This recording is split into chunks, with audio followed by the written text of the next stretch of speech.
Emmanuel Macron affirme une nouvelle fois qu'il a baissé les impôts. Et cette affirmation me fait bondir. On va s'écouter le journaliste économique François Langlais qui est allé expliquer à la radio et à la télévision que notre cher président Emmanuel Macron, lorsqu'il affirme avoir baissé les impôts, nous ment comme un arracheur de dents. Tu mens, il ment.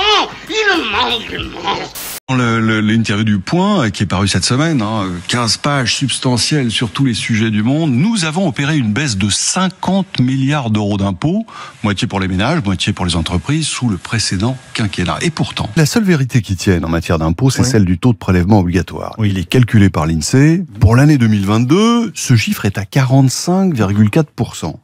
C'est tout bonnement le chiffre le plus élevé de l'histoire du pays, un record. Jamais les Français n'ont payé autant d'impôts.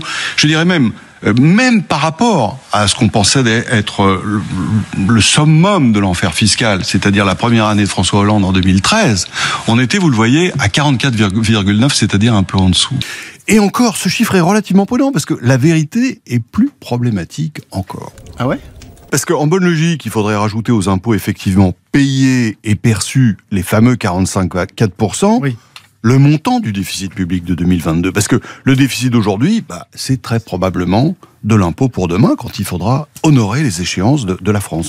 Si on rajoute les quelques 125 milliards d'euros du trou budgétaire français, on passe allègrement la barre des 50% plus facilement que Sergueï Boubka passait la barre des 6 mètres. Comment Emmanuel Macron peut-il dire qu'il a baissé les impôts de plusieurs dizaines de milliards d'euros? Écoutez, c'est vrai qu'il a supprimé la taxe d'habitation, mais ce qu'il ne dit pas, c'est que ce mouvement de baisse a été contrarié par le rendement croissant des autres impôts. Prenons l'exemple de la taxe d'habitation. Voilà. Elle a été supprimée pour les résidences principales, d'accord.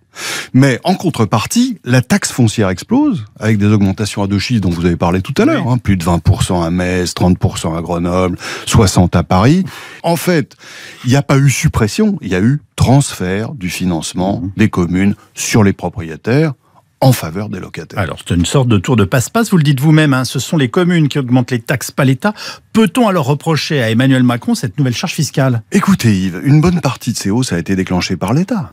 Oh putain, les enculés. Dans le même registre, je vous conseille cette vidéo dans laquelle François Asselineau décrit assez fidèlement Emmanuel Macron.